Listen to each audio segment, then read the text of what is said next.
All right, getting ready. Let's go into live stream universe. Took a little moment. There we go. All right. Woo-wee. So welcome everybody.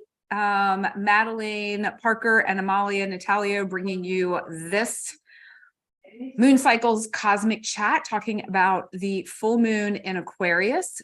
This is a super moon. This is happening on August 1st at 2:31 p.m. Eastern. And this also happens to be falling on my birthday. So wow. I am super, super excited about this full moon. And the cool thing is that it's also literally happening at my sun is 9 degrees Leo. And if we think about this moon, it's the moon is in Aquarius, but the sun is in Leo at 9 degrees. And so this is a big time spotlight on, I mean, for all of us, but particularly for me, for this being my birthday time. So I want to just share a little bit about kind of the intuitive read that I'm getting and kind of lay the foundation, and then let Madelaine take us on her astrological journey. If you hear some voices or noise in the background, I had a little gathering here of some beautiful women, and we've been talking about all sorts of things that deal with relationships and collaboration and supporting each other. And it's just such a beautiful energy to be in as we're, opening up this conversation. So Aquarius has to do with the higher mind, the collective thinking. It also has to do with friends groups. So this is such a beautiful energy to already be in. So notice where that's showing up in your life. It also has to do with social media. What are you sharing? What are you taking in? Then we have Leo. Leo is this bold, creative, very heart-forward, heart-centric energy. It can get a little bit egocentric, so you've got to be careful when your mind might want to carry you away in a story. Like, really come back to your heart, come back to what feels aligned with you, and merging the two together. We have fire, Leo, we have air, Aquarius.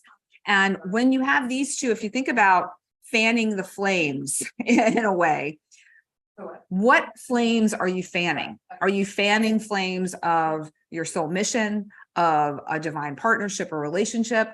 Or are you fanning flames that somebody else's fire? Did they say to you, this is what you do? I know my father, for instance, he wanted to be an airplane pilot, but his mom actually said, no, you're going to be a doctor, and your sisters are going to be nurses, and your other sister is going to be a lawyer. And that is the path that he took. And he ended up loving it and was very, very good at it, but that's not where his passion lied. So fan the flames of what is truly passionate for you. In my dad's case, it would have been being an airline pilot.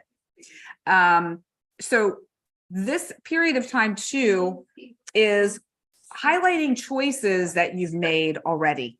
So think back to January 21st of 2023 of this year, the new moon in Aquarius. What was happening then? What were you focused on? What was important to you at that time? And how aligned are you with your vision for yourself? Did you make different choices than you wanted to then? Are you having the same conversations that you've been having over and over again? Just pay attention to that and be very aware of what do you want to do versus what are you doing that others want you to do. And that feels really like such a strong message right now, Madelaine, is that really tuning into your wishes, wants, and desires and taking action that lines you up with those, not what other people want for you. Well, especially since we have the nodes in Aries and the South Node in Libra, because people are completely letting go of like people pleasing relationships, being inauthentic situations that aren't heart soul centered because of that Pluto presence squaring the nodes. It's really pushing everybody soul sort of truth. And it's very clear. And all these lunations that have been really pulling us inward, and these retrograde planets that are coming in here and are really pulling us inward. So we are very connected to what our calling and what our path is. Like you were saying, being really connected to the self is how we really get that clarity. Yeah. Or your astrology chart as well. That's a huge, fantastic way to do it. In fact, Aquarius means in tarot, it's the star card. It represents astrology. When we look at the stars, when we look at our chart, we're going to be transformed into a state of optimism, because that's the star's job, is to create optimistic and faith. So the age of Aquarius is coming up. So these lunations, this full moon in Aquarius is bringing to ripen, bringing the right fruit or the bearings or the results of seeded efforts from, most likely, around the great grand conjunction of Saturn and Jupiter in 2020, in December 21, 2020. Now, what is Saturn? Saturn is our career. Jupiter is our calling. So Saturn and Jupiter came together because if you know your astrology chart, you're going to know that your career and your calling are most likely together. When you follow your chart, you're following your calling. You study your Jupiter, you're following the path that Jupiter in your chart guides you on. Yeah. It's what fills your cup. It's what you're going to want to do every day anyway. So you may as well make it a career. Right. Exactly. So, get paid for the things you love. Yeah. So the age of Aquarius is people. It's no longer people looking for a leader, following a cult or a leader, which is shadow aspect, kind of Aquarius energy shadow. But what we're doing is we're all following our own guides. That's 11, because the 11th house is the house of Aquarius. So we're following our own higher souls, our higher guidance, our astrology charts. We're studying our charts. We're knowing ourselves. When you know yourself, know your chart, you know yourself. And the more you know yourself, which is the message, which is the big message of Jesus and the big message of all spiritual philosophers, the more empowered you are as a being on this planet, because you're fully in alignment with who you were created to be. And then you're in your power. And then you're stepping your path of authentic service. Can I add one thing to that, Madelaine? I don't want to interrupt your flow, but I just wanted to drop this little bit in as you were sharing about your chart, is that what I have found is that most people are living their chart without even knowing that they're doing it. And the beauty of having a reading with you with astrology, or with me when it comes to bringing in astrology, human design, gene keys, or soul contract is that you can then see how it all fits together, and it just confirms that, oh wow, I'm intuitively going down this path that I was questioning, that I wasn't sure, and it's actually great for me. Which then develops, you have a more developed trust in yourself and your path forward. So it's, I just feel like it's such a beautiful opportunity for trusting your own intuition and having that confirmation through the spiritual sciences. So just wanted to drop that in real quick. Good point, Amalia. Excellent point. Why, thank you. You. I've been getting sort of a wave of younger 20-year-olds, like millennials, want people with their 2000-year birthdays. And they are, when I tell them what they're here to do, they get this, they're so excited.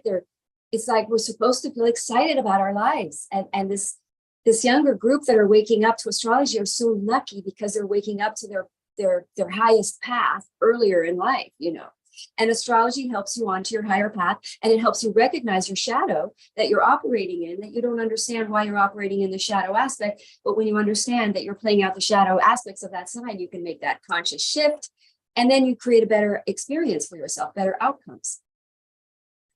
All right. So it just makes life easier.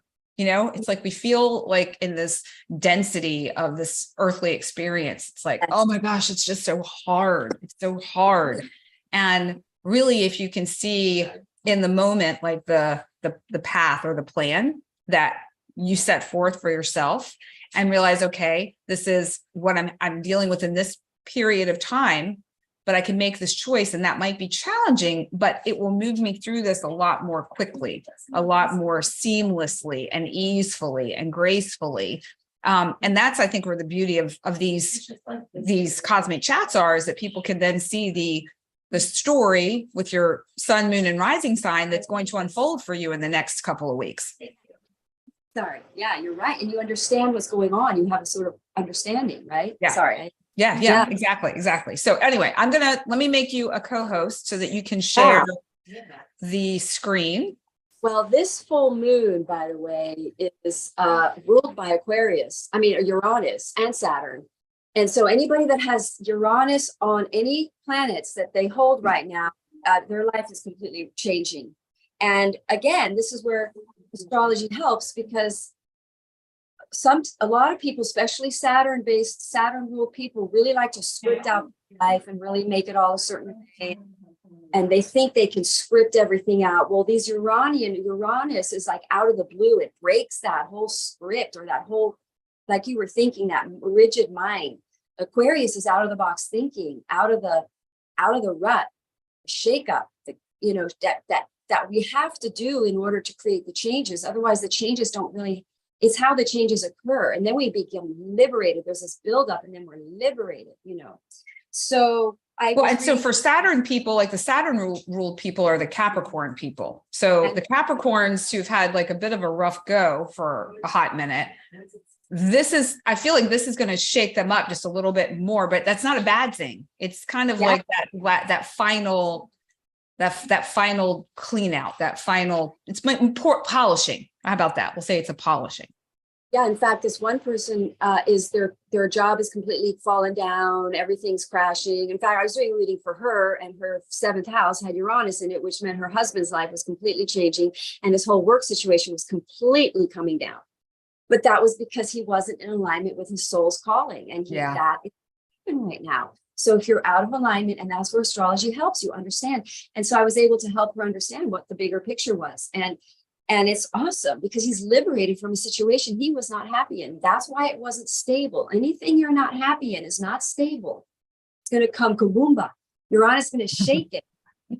Well, and I feel like too, like that's Uranus's job, is to shake things up so that you can pivot or make the move that you really don't want to make, but that you need to make. And it feels very shaky. I mean, so this full moon may bring too many shakeups, unstable situations. What you thought was stable comes down, kaboomba, because you have something that is more stable trying to come through. This is nature. This is how nature works. The trees that are rotting, that aren't solid underneath anymore, have gotten rotted and old. The roots come down, and the tree goes kaboomba. I love your kaboomba, Madelaine. Yes, it's the Tower card. We All right, so let's take a look and see what the chart looks like. I'm excited. Post-disabled participant screen sharing, so you're going to have to allow me to share. Oh, I did. I thought I did. Maybe I did the wrong one. Let me see. Okay, there you go. Try now. I think I did the wrong one. Button. That's the thing in these full moons. Aquarius is all about social media, the internet, the electrical setups, all these things.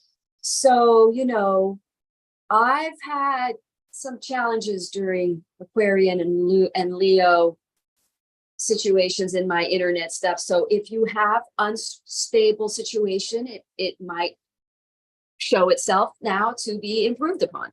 Okay, before Mercury goes retrograde. All right. Okay, so we're taking a look at this full moon. It is on the Pacific coast. It's going to be at noon, and it's happening, like you said, 9 degrees Aquarius. And it's opposing the sun in Leo. So oppositions always bring most likely things that happen, things that are coming to you from the universe, things that are not scripted and not in your control. And why astrology is so interesting is that our heads are limited. We tell stories of what's going on. Like you said, that's 3D focused. Now we're trying to shift our story to 5D focus, which is the astrology, which is Aquarius. It is the 5th dimension. So astrology is working with the 5D, literally. So when we're focused on the 3D, we're focused on what is, when astrology is trying to tell you what's coming down, what's better, what can be, how the fix, the solution. So we have in this new full moon, shall we say, the busting away of anything that is in the way of this new, shall we say, setup for the efforts that were initiated in the big conjunction of Saturn and Jupiter. Because Saturn and Jupiter, have I lost you, Amalia? Saturn is our career, Jupiter is our calling. The conjunction put many people onto their path. And now we're going to start seeing it. It's not easy. One thing you don't know is that path of our calling is never easy. I wonder if I'm still here. Are you still there, Amalia?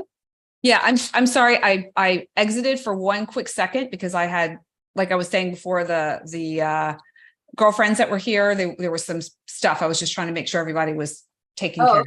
So yeah, but I was here. I was sort of listening. I got to be honest.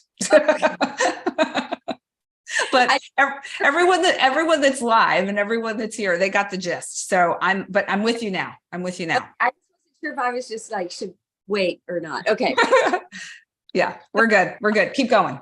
So we're seeing the fruit, the apple coming from the trees, or the bearing of the efforts, shall we say, the materializations of the efforts initiated around 2000, that big. I've got the damn brain fog today. Okay. That conjunction of Jupiter and Saturn at 0 degrees Aquarius in 2020, December 21, we had the grand conjunction, which spurred most people to step onto a solopreneurial path of some form, to work for yourself, to leave the corporate treadmill, to become consultants. I mean, most readings I did was sort of, that's what the chart is really helping you do in astrology, is to walk your individual path.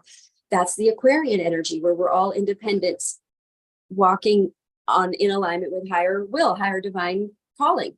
So we're now going to see that people don't know, because the universe doesn't tell you in advance that it's going to be a challenge. It's not going to be easy when you take your calling. It's not just, skippy all the way. It isn't.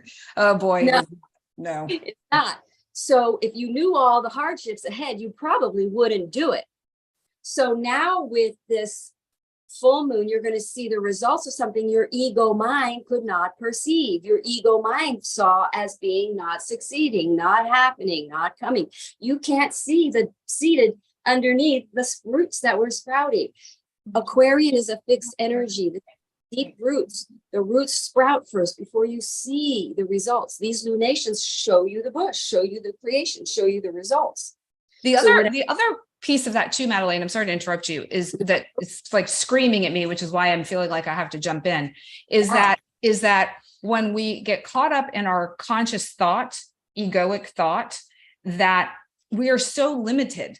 It's like this little teeny nugget where if we're opened up, especially if you have an aspect that's the significant one that happened in 2020 and 2021, there is like this infinite potential that exists that we don't see, or we don't even allow ourselves to access, because we're constantly blocking ourselves by the small-minded nature of the ego. And all we're doing is observing how it's not working out, or where we're failing, or where we didn't get as many followers, or or whatever. So we're really constantly observing the reality 3D, which is the old setup, what we're talking about, because Aquarius is the higher dimension. It's as below, we're going to ground the new reality by focusing on a new story, the better story, which is working with the fifth dimension, which is working with astrology, because astrology is telling us the better story, the real story. Sorry, did I interrupt you? No, I think we're good, because I feel like you elaborated on what I said, and it also feels like, and I just want to just say, I've got these two gorgeous women here that are going to be part of it. We have Regina and Sally. I don't know if you wanted to be introduced, but you're introduced. You're in YouTube land, we're there. I asked them to chime in and to join in the conversation when things come up and be part of that. And the other gals went to the beach. The beach was too enticing. So, but I think it's amazing, because I know with both of these women here with me that they've each had their own set of challenges and their own set of changes that have occurred in these past few years. And so, let me just ask the two of you, like, have you found that as you are like, as this full moon is coming into focus, that your life is beginning to, are you feeling like a little bit more of an expansion into the possibilities? You're not thinking so limited. Yeah, absolutely. Yeah. For sure. Okay. More clarity. Yeah. Enough, that is the energy again of Aquarius, very open-minded. We're opening up our minds, Yep.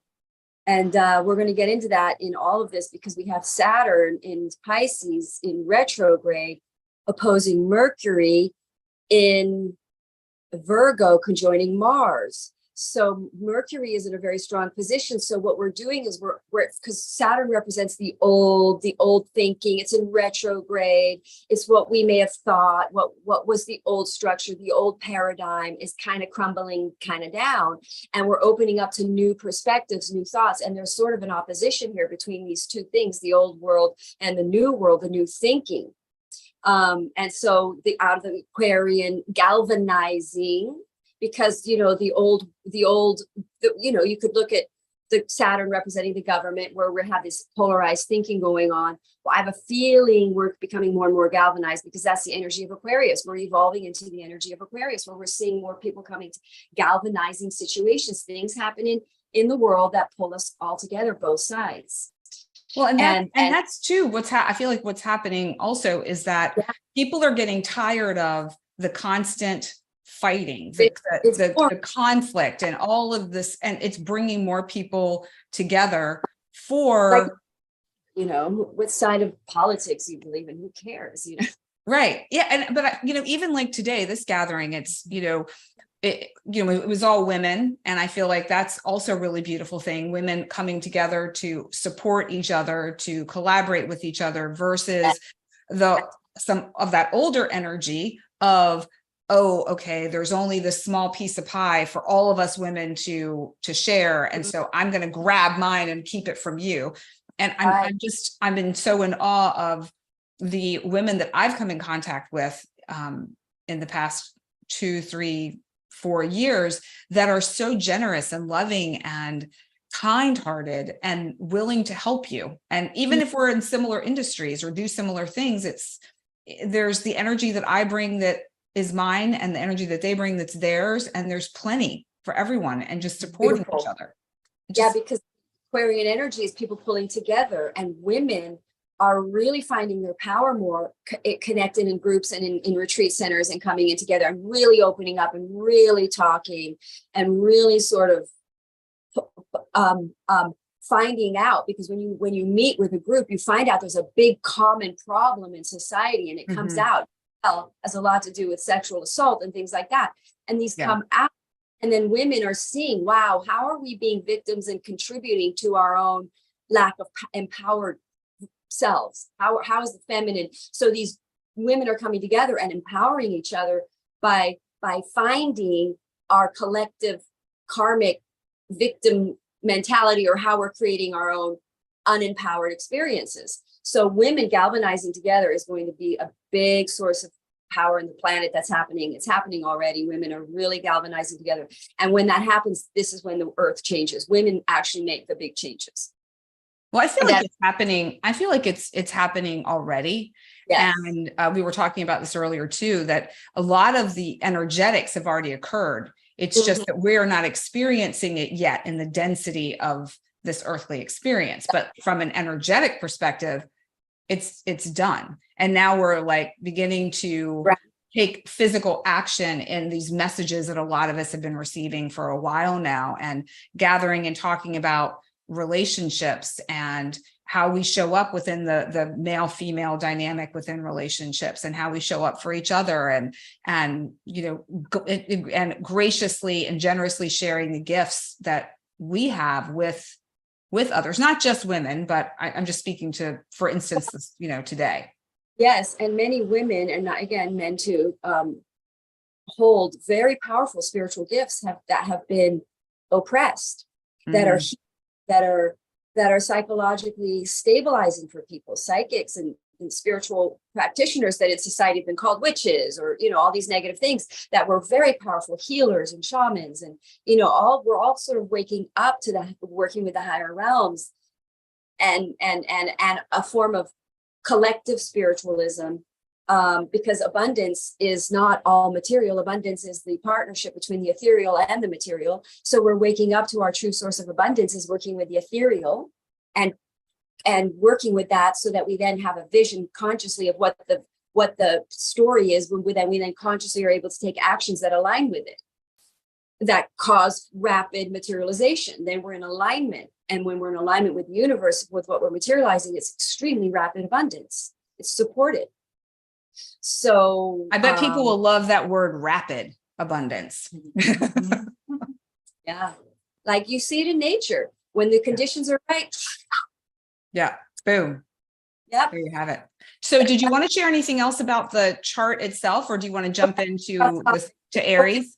Yeah. So there's this opposition here between Mercury, exact opposition at this full moon, which is issues. There could be arguments, conflicts, old thinking, new thinking, conflict, old people's beliefs, what they believe. Are they making a judgment?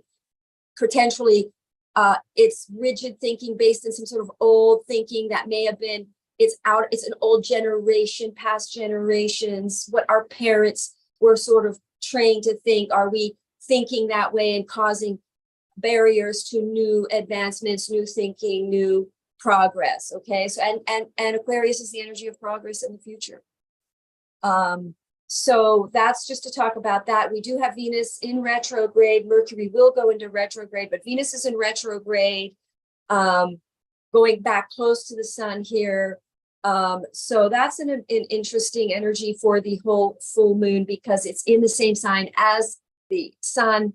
And so there is abundance, financial things. I mean, this is triggering people's charts. So because the moon will come in opposing that Venus after the full moon towards the end of the day. So issues in romance and relationships and money will come up, but stuff that comes up during a full moon is to clear the subconscious. So the moon is your subconscious. It's full, boom, brings up issues of your subconscious. The sun shows your subconscious issues that are a problem. Aquarius, Lion, Leo is pride, self-worth. Do you have pride, protecting low self-worth? That'll kaboomba. You know, that happens in full moons. You may find where you are unvaluing yourself, Leo energy. Where is your not self-love preventing you from stepping forward into a mission or project that you really believe in? So that's going to show up if you have low insecurities. You know, I just kind of giving a quick roundup here. So well, I love that you brought up the self-love and the self-worth, because that came through really, really strong when I was tuning into this full moon energy. And it's, I even started writing my kindness correspondence email talking about the moon. And that was one of the key themes, was about the love of self, and then loving yourself enough to make some of these difficult choices. And it's really this unconditional love. I mean, Leo is love. I mean, that's heart center, heart connected to the heart, physically and energetically. And so can we, you know, if any of us have had the experience of unconditional love, I mean, I think you go back to perhaps when you were an infant, you know, that unconditional love of a parent. And that's not the story for everyone, but that's kind of the one that I think is. People can have a love for dogs. That's a great one. Yeah. Dogs, you know, dogs unconditionally love you. They don't require much from you. You know, they will find a way, you know, they'll eat whatever they can get their little mouths on if they're not, if you don't feed them. But, you know, this is a time of being able to experience unconditional love coming from within yourself, forgiving yourself for the perceived F-ups, and allowing yourself that space to be okay with everything as it is, like that self-acceptance, that leads to self-worth, that leads to loving yourself in a really beautifully unconditional way. And and it's triggering me to say here, interesting. Yeah. It's really on this point, because at the same time, when I switch to the grid, can you see it? Does it switch to the?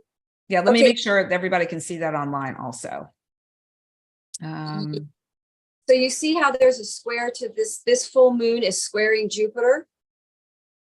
I don't think folks can see it. I don't think folks can see it online. Well, anyway, this full moon it's a wide square because Jupiter's at 13 degrees and then we've got 9 degrees. So it's kind of a 5-degree, 4-degree square, but the moon's going to move in and complete that square. So what does that mean? That means whenever there is a Jupiter square, we have a tremendous confidence and faith. So Jupiter gets us up, gets us going. We believe in it. We have faith. And so at the same time, we're going, where are we low self-esteem value? And we fix that. And then we have this new up. And also the Jupiter square is going to give you the self-confidence to look at yourself and make a change there. And because you love yourself, you have confidence, you believe in yourself. So that doesn't resonate anymore. This lower self-esteem angle on yourself is going to come up and you're going to go, well, we're throwing that in the trash because Jupiter square. How I love Jupiter. Have faith in yourself. That's right. All right. So that's kind of a roundup message on this whole deal. So did you want to go into all the 12 houses now? Yeah, let's do it. And what I love is with the beautiful ladies that are with me, I just checked in with them to find out what their sun, moon, and rising are. So we have okay, good. So we've got Aquarius in the house, Scorpio, Libra, Capricorn, and Sag. So they've got a lot to listen to. All right, we will do that. We will go into it with a little more depth to the people that are here. Hang on a minute, my chart is. And I told these ladies too, like if there's a question or something that comes up, or there's like an example from their life that they want to share, because anyone who knows me knows, we learn from one another. So learning from each other, learning from life experiences and the stories from their life is helpful for all of us, but particularly those who might be watching, that it might speak directly to something they need. So, all right, let's jump into Aries. Okay, so Aries, of course, you guys have the nodes in your first house. So Aries are fired up and ready to initiate something really new, major in their lives. And then they're going to have Aquarius. They have Aquarius over their 11th house. And the 11th house Aquarius is kind of like in its own home. I mean, Aries are like that over all their houses. It's the sign that is assigned to that house. So it's kind of like a very loud full moon for them. So something opens up for them in their tribe group, potentially a new tribe group, or it becomes very clear who their true tribe group is, that they can now expand through their mission, their cause. This is a humanitarian energy. So again, lower self-esteem issues, because that's going to be in their Taurus. Where's Leo for them? Why am I not? Leo in their 5th, of course, 11th, 5th. So there's going to become clear lower self-esteem issues of friends that weren't necessarily a part of their future, part of this project. You kind of let go of it, becomes clear. And now you have more pride, more pride in yourself. You believe in yourself. You deserve better friends. And now you're going to go forward more with some sort of humanitarian cause with people that really are your true long-term friends. This is a Saturn ruled, and Saturn's in retrograde, and a Uranian ruled eclipse. I mean, full moon. So it's about future projects that involve the tribe and groups, social media, network. And so you're going to find Aries opening their mind and joining in on some collective projects and collective, again, this could be career. It's most likely a career. It's Jupiter calling career. So galvanizing a calling and career, or they have a calling and they find a network to put it out and they start taking it out onto social media. An opportunity opens up perhaps to work with other social media people, or to get on board with other people who are on the same mission, as it were. So it's very social for Aries energy. Very social time. What I love about what you were sharing is that Aries, Aries can be social, but Aries are their first house, they're very self-oriented. It's all about them. And I love the flower that came out for Aries, because it's to me, it reminds me of like the sun. It's a chocolate daisy. It's so connected to the sun in Leo. And then you have all these leaves that come off of it, or petals rather, that come off of it. And even in the center, there's all these seeds, which also reminds me of that Aquarian energy of connection and friendship and creation. So it's this very cheerful energy. So if Aries might be having some issues within relationships with their friend groups or creative project or getting something going. This is like, cheer up. It's happening. It's coming. You're working together, and you can call in Chocolate Daisy to help you out. Well, Yeah, cool. go ahead. Yeah, what I love about that is that this full moon is that looks like a full moon in a way, and it's like a seed planted is now opened up. The flower is Yes. Yeah, I love that. I love that. Yeah. So it's kind of like you planted the seed and now it's like, it's here. That beautiful culmination of the full moon energy. Yeah. very cool. Because by that Saturn opposing Mercury is going to open up people's minds. They're going to become aware of how old-fashioned and old-minded some of their ways of thinking are. That's going to happen across the board. I love that. I've noticed that with myself too. Actually, just this morning, I was looking back at my journal to see what was happening on January 21st for myself. And I realized, wow, like some of the thought processes I was in then, I'm still in, and some I've moved way beyond. Like that's no longer something that I attach to or that I believe. So that's very cool. It's very cool. Okay, right. Taurus. You guys have Aquarius over your 10th house. Wow, nice. So that's like career. See, something really great. Amalia, don't you have Taurus moon? Nice Taurus moon. The way. Oh my God. Taurus moon. Yeah, Misha does too. Both of us. It's Leo sun. Leo right? sun. Yeah. Wow. It's going to be big for you. Very nice. I'm so excited. I can't wait. The results of all your hard work and consistency, because it's you're ruled by Saturn, or no, you're not ruled by Saturn. I'm not no, because I'm Scorpio ascendant. So I'm ruled by Pluto. So right. So this lunation is hitting for Taurus in their Saturn house, which is the 10th house of career, which is long-term effort, day in work results.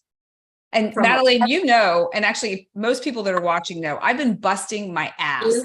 And you've like, legit. And you're about to reap the rewards because you have not given up and you have plowed through and you've done it with Leo. Right? So you're good. You're gonna reap some kind of major reward in your career. So it's gonna be awesome. Yay! I'm ready. Fantastic for Taurus. Very happy for you.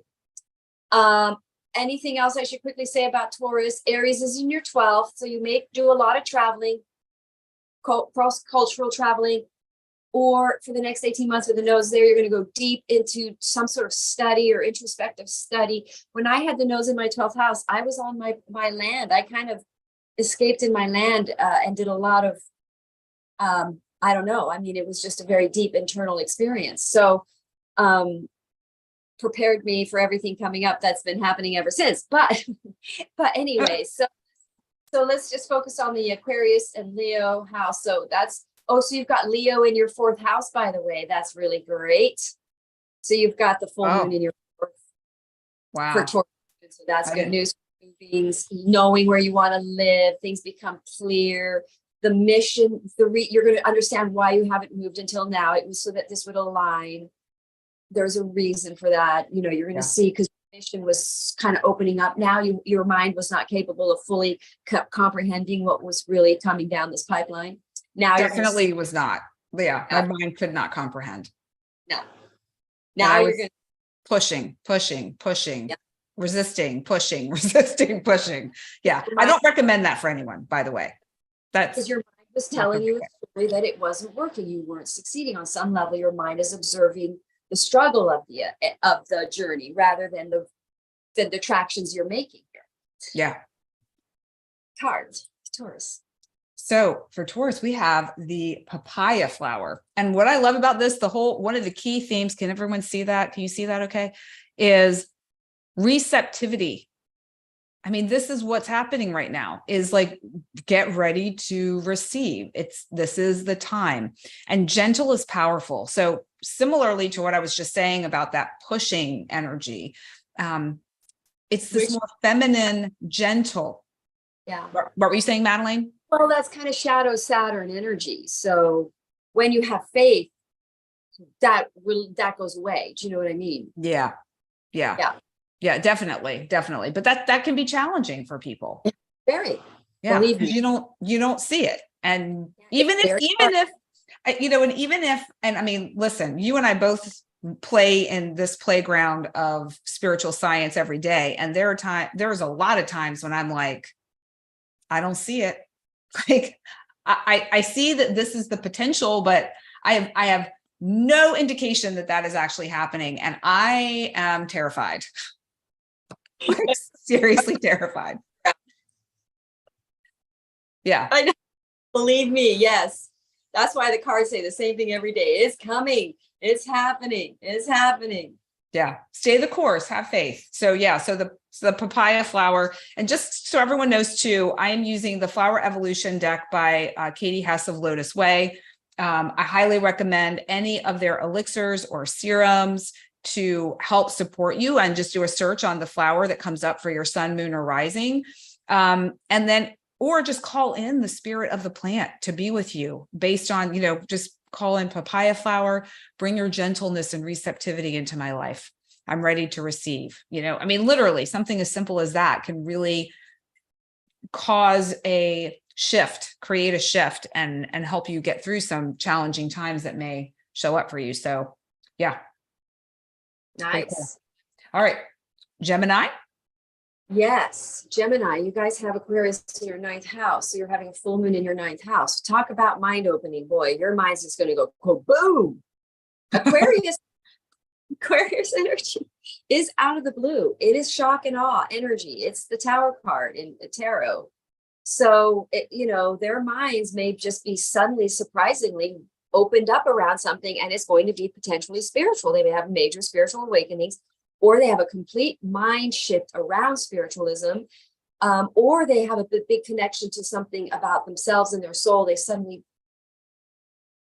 shift a belief that opens up something. Let's say you don't believe in, I don't know, what am I thinking of?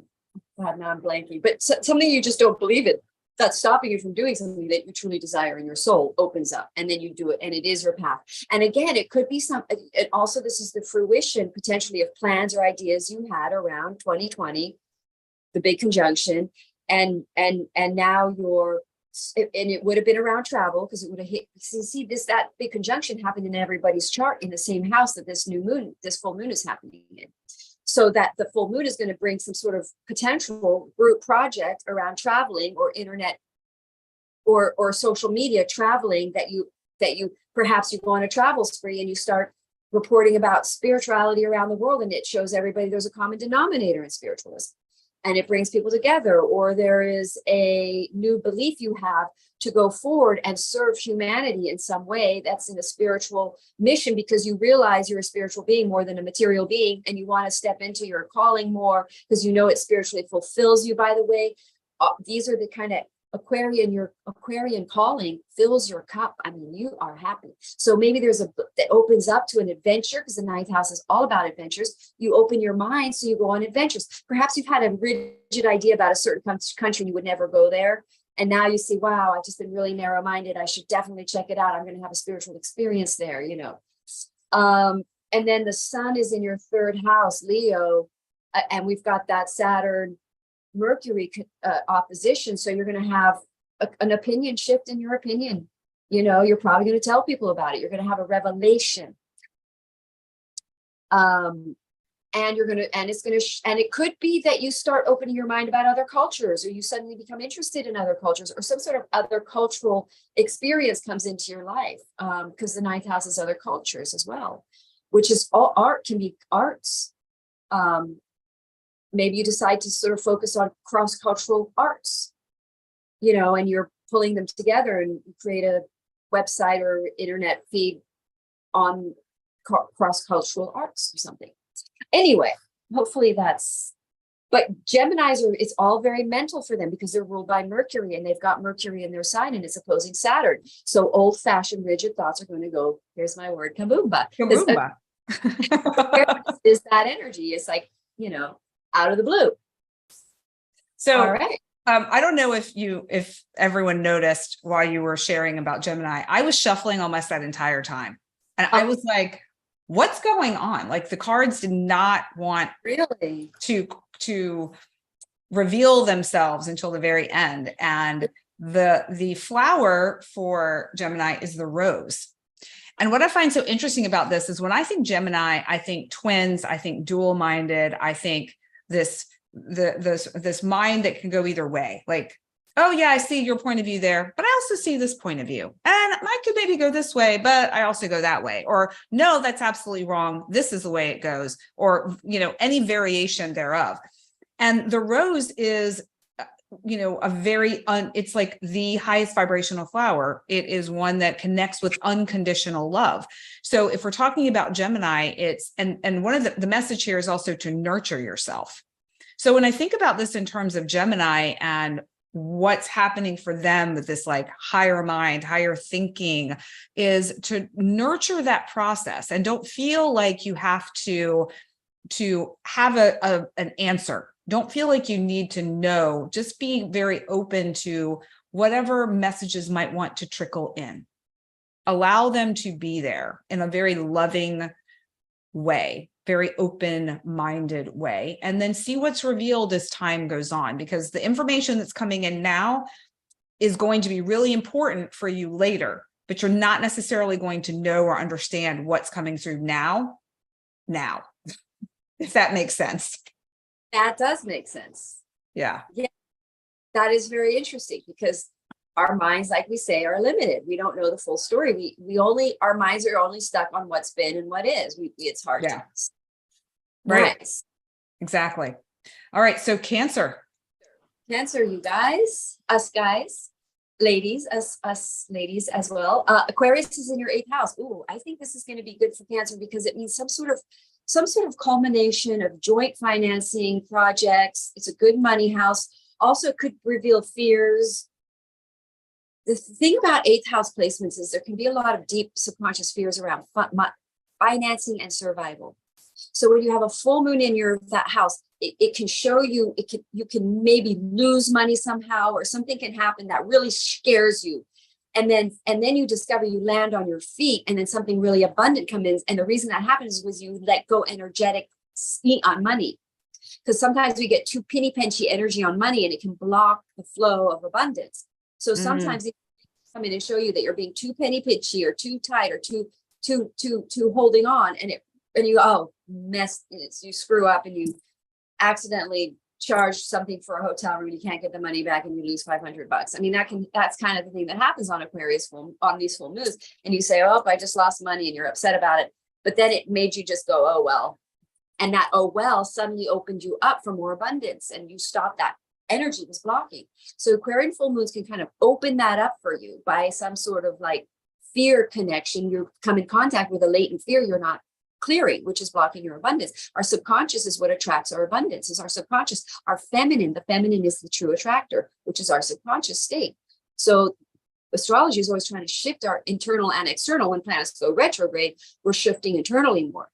So this full moon is happening before all the planets go retrograde. So we're going to see the rewards of some sort of joint financial effort or money fruition, abundant project coming up. Perhaps you take out a loan with someone to take on a project, to perhaps co-manage a business together, or you see you had fundraising, or you were going to start fundraising for some kind of a humanitarian effort, and now the money seems to be there and you can go forward with it, because the 8th house is about money. It's about joint finances. And it's about debt, and it's about fear of debt. And sometimes people are really afraid of debt, but actually that stops you from taking some sort of advance. Debt can be very productive. You can really take something by going in debt and really elevate your financial status after, and really be able to pay that debt off. A lot of times when people have planets in the 8th house, they're really afraid of debt. So when you have these, it spurs you to take the debt on, and don't worry, you're going to be able to pay it back. You will. If an opportunity opens up or an idea opens up that is going to solve a humanitarian issue, there's a good chance you'll find support financially. Now, again, this is also a house of relationships, so there could be joint relationships coming in for Cancer. Passionate sex can happen, which was a very exciting thing. Anyway, and then so it's like joint financing. So it's very potential relationship opens up here that has been in long building since that 2020 conjunction, because this relationship most likely would be divine partnership relationship. So you have a co-mission together that's going to help humanity, that galvanizes the people, brings the people together. So I wanted to share, if you don't mind, a quick example is that, so one of my sons is a Capricorn sun and my daughter-in-law is a Cancer sun. And they are, I can't remember which moon cycle, maybe last moon cycle or two ago, Capricorn had a fourth, had the moon in the fourth house. So that is moving, that is home, that has to do with ancestry, but it typically will have a connection to moving. And then in Cancer, now we're kind of talking about this in slightly a different way, but debt but moving. And so when you're married or in a partnership that has some sort of a contract related to it, whatever happens for one affects the other. So my son's activation of the fourth house had a ripple effect connection with my daughter-in-law, and they are buying a house. And they are taking on debt in the form of a mortgage. And so this is showing and highlighting, when she's Cancer, how this is playing out in their chart. So he activated the move, and now she's activating if you will, or other people's money in the purchasing of the home, which is laying the groundwork for them for their future. And that it will be the foundational piece. And they will do very well. They will be financially liberated, because Aquarius, if you have Aquarius over your eighth house, taking a debt is going to financially liberate you. It's very, very smart. I'm going to need to send this to them and say, okay, listen at the whatever minute mark to give yourself a little boost. I just 333. So yeah, fun. So that we're right. Okay. Are we ready for the card or no? Yeah. Okay. Yes. So for the flower for Cancer is the date palm flower. And the message for this card is shift the paradigm. And I think you pretty much everything that you were talking about earlier on, before we kind of got into the nuts and bolts of it, had to do with shifting the way you experience things, shifting, like thinking about debt in terms of that is your accelerant to success versus it's something that will hold me back. Right. So the date palm flower is a great flower to call in if you really want to activate and tune into that energy of abundance, and taking what looks on the surface like it might be a quote unquote negative and turn it into a positive. That's right. Yeah. And also something in this full moon for Aquarians, you could also get an inheritance. Somebody could pass away and there's an inheritance, but don't worry, somebody that you already know. It's usually, although it is Uranus, so it could be out of the blue, but and then you get an inheritance. But also, I just thought of something you just said. I forgot it. But it's basically about, it's basically a financial advancement for Cancer in some way. And they break through a limiting fear because they've got that Saturn and that Mercury in their fourth and in their ninth. No, that's wrong. What am I thinking? So they've got Mercury in their fourth Mercury is in their third and Saturn is in their ninth. So there's some sort of new way of thinking, new way of talking, waking up to some kind of honestly, if I'm going to go with me personally, I just did a bunch of astrology readings last night to people, and I just become even more believer in astrology. How is that possible, Madelaine? I know. I can't even imagine. I know. And so, I'm just waking up to more and more how important it is, the younger generation. And but maybe with the third house, the sun there, again, you see, it's that valuing of the self and what we do and how we communicate. So for Cancers, you're going to have much more belief in yourselves, and you're going to have the north node in your 10th house of career. So this is happening right in time for that. So There we go. yeah. All right. All right, Leo. Leo, let's go. I'm ready. Yeah. Great time for Leo. Leos, basically you're going to have the sun on your sun or ascendant or your moon, wherever you have Leo in your chart. And you're going to have Aquarius opposing that. So potentially a relationship that could be a 7th house situation if you have Leo on your ascendant. So there's a good chance a relationship comes to fruition. Now, it's a contracting relationship. It does not have to necessarily be a romantic relationship. But let's say you're moving, you sold a house, you're going to move.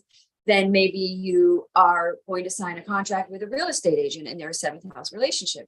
Or you have an idea to start a business with a friend, or a relationship comes up and you start a co-business, or you start a business with your person that we've talked about. I know Madelaine has been banging this drum for a long time. I know it's coming. And this is potentially the time that it comes for Leo, that some sort of long effort that they've done or a long work project that they've done with their spouse or relationship now opens up for them. And now they see the fruit that they planted, bears the fruit. But also, like, for instance, I'm thinking of my son, he's Leo, and he really is on the verge of starting his own. Leo are very fashion and designer and aesthetics. They're the kings and the queens of the aesthetics and the beauty in the world. And they want everything around them to be beautiful. And they're right, 100%. So, we're going to come into their sort of, he makes fashion, as I said, but accessory things, hand makes them. And he'll probably come into business with a business partner who he hires him to make stuff for his own orders. So I think they're going to probably come into a contracted situation. So that's what we're looking at for Leo. Now with the Virgo in your 2nd, that's a financing house. Aha, interesting. So you're going to have, That is interesting. Yeah, you're going to have an open mind around money.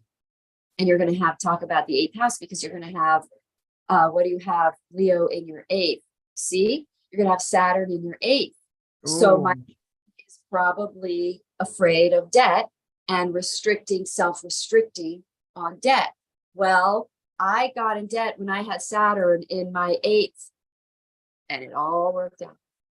So Leos may end up taking out a loan, a business loan, and let go of the fear that they wouldn't be able to pay it back. They have more abundant mindset. They're going to have a new optimistic thought, because they know that what they're doing is better for humanity. I know my son's way of making things is much better for humanity. To have more confidence in it, because that Jupiter square is giving us the confidence, the belief in it, the faith in it. It's true. We need to improve the world. We have to change the way we do things. It's the only thing that's consistent, is that we all constantly need to adapt and change. So, and this is a fixed sign energy. So we're creating we've created a stable structure that we're not even aware that we've created. That's what this full moon shows, that we've created, that our hard work all this time, that our mind limited can only see not having really worked out, now works out. So for Leo, I think you're going to have the confidence, and my son keeps whispering this on our phone calls. I think it might be time for me to start and go on my own now. It might be. This is the kind of energy. And then an opportunity comes in, or he gets an order, or you get something happens. The full moons are oppositions. Oppositions bring things happen. There's either conflict or difficulties, but in that there's a shift or change. So Leos are going to have a shift in belief. I think they're going to take the risk, and I think they're going to go for it.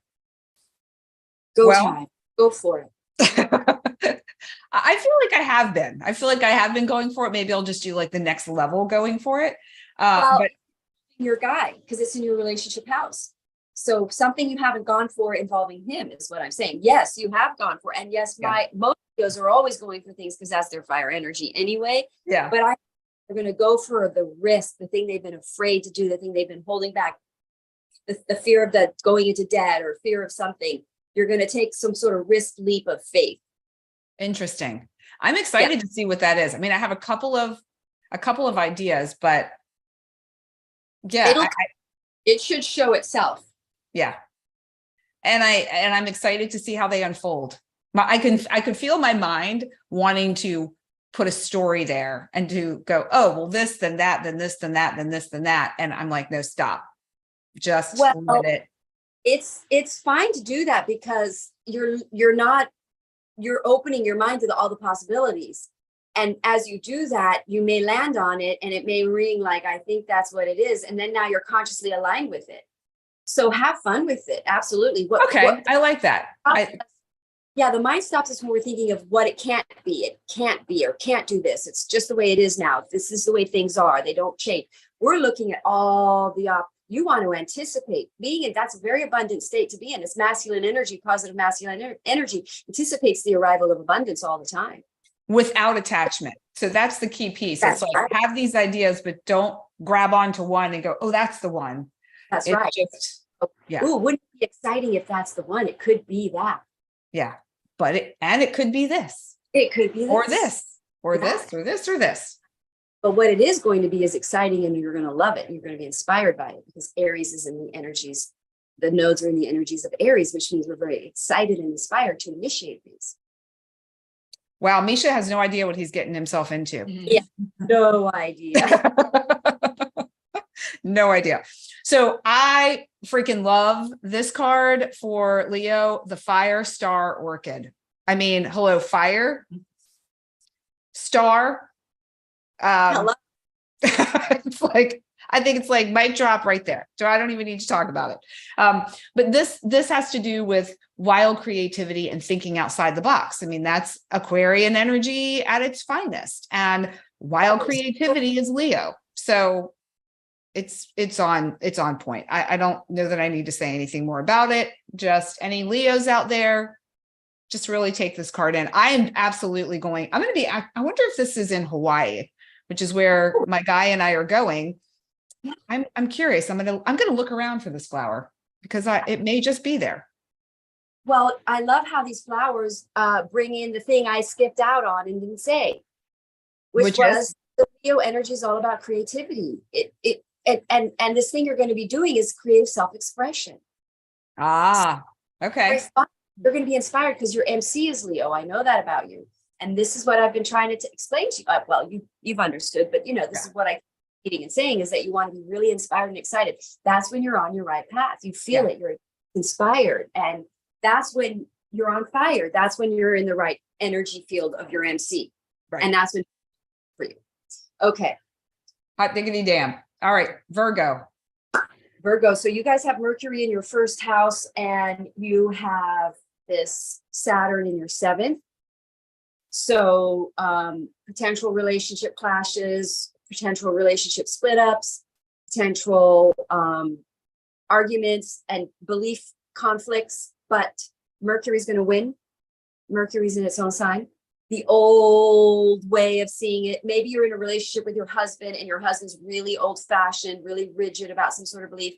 You're going to win, I don't know, maybe somewhere you want to live country and he's really more stuck in the city life and you don't want that anymore. You'll win. Don't worry. He'll move. We're having some giggles here. Yeah, Virgo, because Virgo is very supported by Mercury right now. It's in its own sign. So it's a strong position. Virgo's in a strong position in this dynamic. So they have Aquarius in their sixth house. Okay, so full moon illumination in your sixth house illuminates. The sun will be in your 12th house. So some sort of spiritual issue that is causing a health issue is going to become clear. So you're going to want it, some kind of a health issue could show up, but at the same time, it's a solution, it's a fix. It's better. You're going to change your day-to-day habits because of it. Or you've already in that new moon, in that Aquarian Jupiter Saturn conjunction, you started a new path of health and you quit something or you started a process of healing, which now you're going to see amazing results of. Now, the other thing is you could start, you might be a practitioner of healing. Virgos usually are very shaman.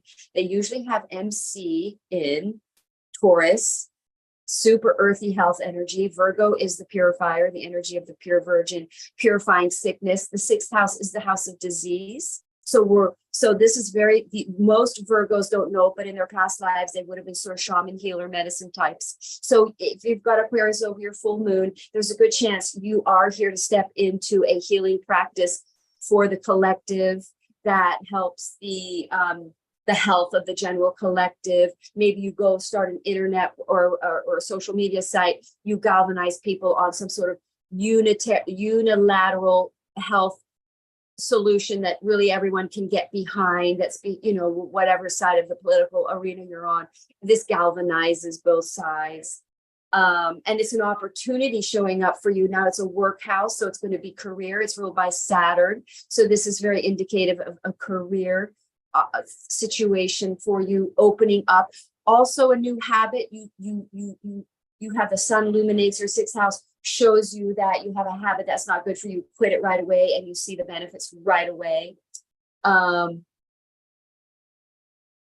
Let me look at your Leo house, 12th house Leo. You've got the moon, the sun there. So you're going to become aware of a spiritual purpose or reason or past life issue. You may not necessarily know it's past life, but you're going to come up with some sort of spiritual reason for behind the health problem.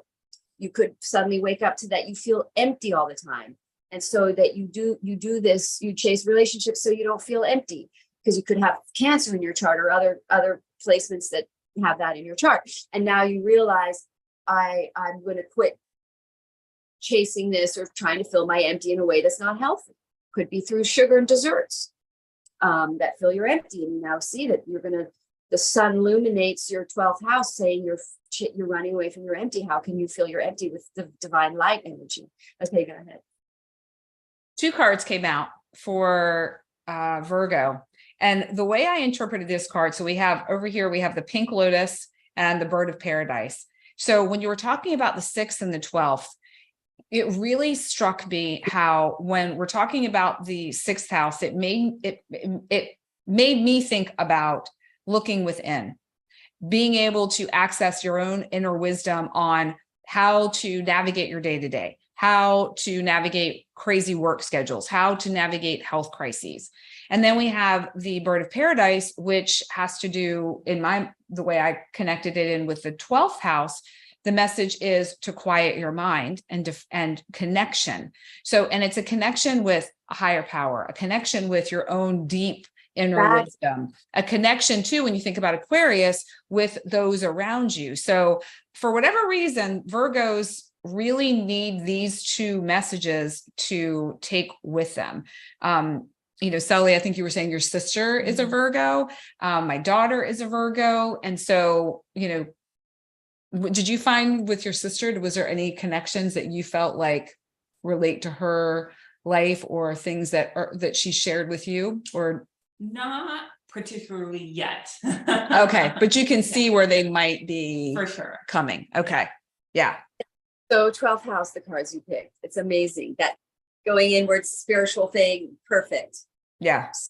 Amazing. Great. Spot on. All right. Woo! So Libra, you guys have Aries over your 7th house. You've got the nose in your 7th house. So there's a good chance you're going into partnership agreements of some sort, collaborating or just marriage relationships happening. And then we've got, so Aquarius hits your 5th house again. That's a relationship transit. So this is a big relationship lunation for Libra, and they have Aquarius over their 5th house. So some sort of a project involving, or an effort that was made involving a creative project, because that's the 5th house, is a very creative project, involving friendship groups, or become to fruition. You see the results that you may have initiated back in 2020, December 21, and you now see the fruition of it. But you could also become very clear of, because we've got these oppositions of people who believe separately or differently, and that you're going to release, and it becomes very clear who's not in alignment with your new project, because Aquarius is a Saturn energy. So we're looking at long-term projects. So it becomes revealed what friends cannot go with you to the long term, because they have the South Node in their 1st house. So they're releasing people pleasing kind of energies. Full moon in their 5th, they're letting go of friendships, relationships that are not supportive of them for the long haul. And then it really comes to fruition, a creative project, or an entrepreneurial, because the 5th house is very entrepreneurial.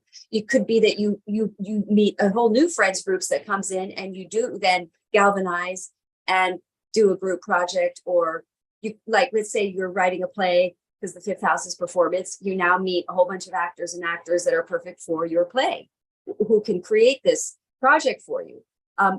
Aquarius is, it could be that you start an entrepreneurial business selling a new device or product that is modern and futuristic communication stuff. You know, I go very personal with this, but you could be locking into the whole new modern world, which is what Aquarius is about, which galvanizes the people through social medias and stuff. So you're looking at very strong relationships coming in that are long-term, that are part of your mission, for relationships that are going to co-create with you for the long haul. I know a Libra who's an actress who will probably work on a group project with a co-writing with a friend, a project to perform. So it's interesting. So it's interesting. Regina here has her moon in Libra. And yeah, so could you want to speak to how that might be showing up? And when you think about your moon too, that's your emotional world. So how, from what Madelaine described, do you feel like that might be connected to what's happening in your world? I'm going to move this to be heard.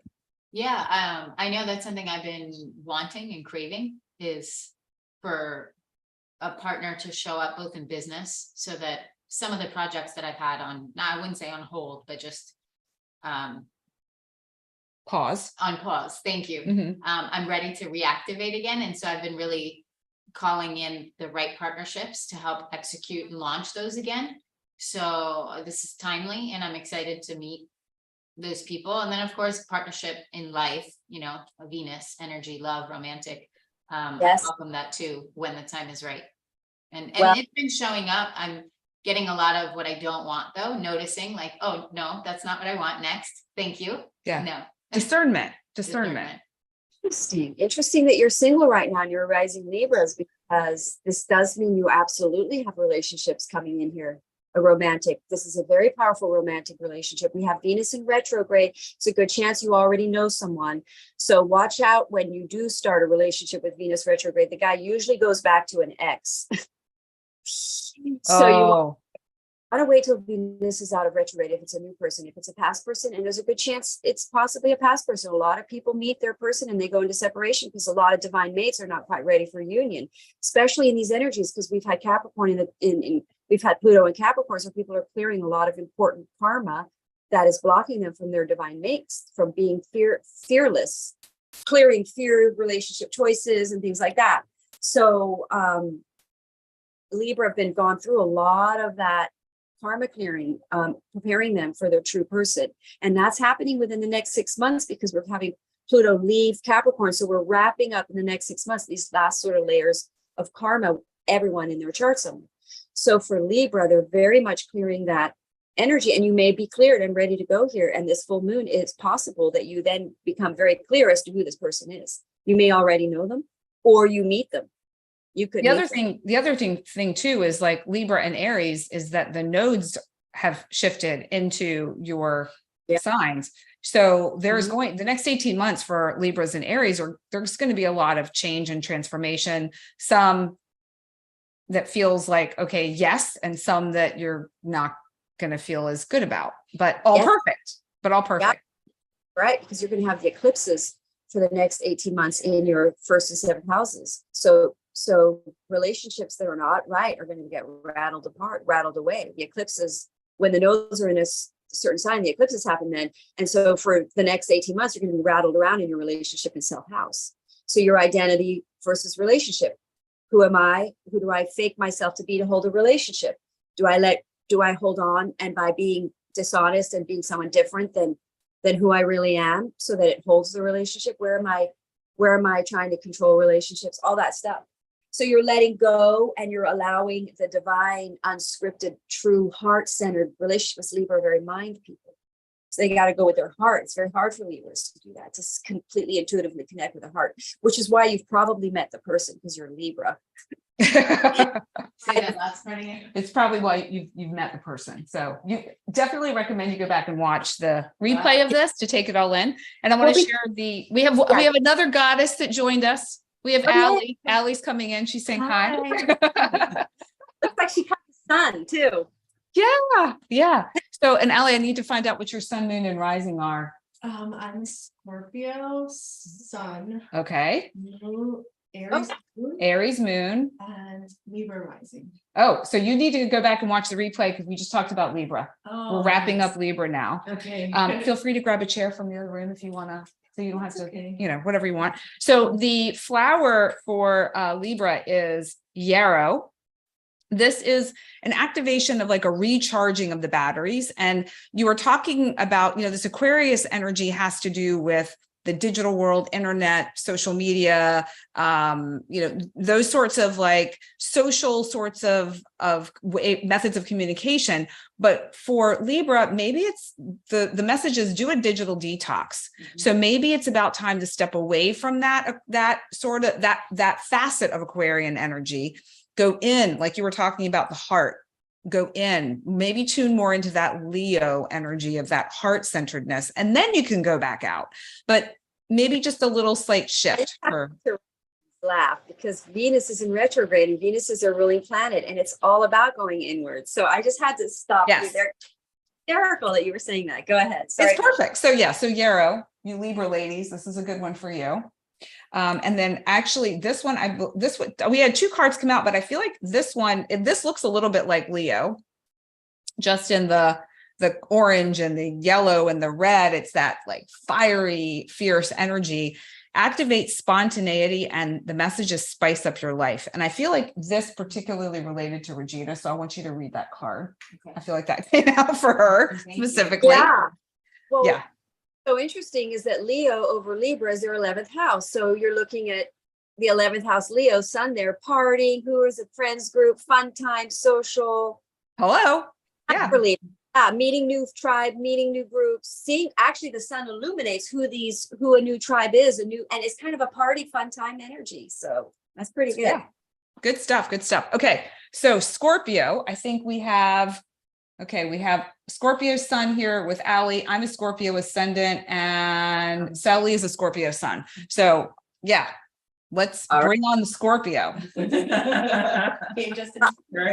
Yeah. More of that fourth house energy of moving and changing homes and sudden ideas and sudden revelations of where to live. An opportunity could show up out of the blue, place to live.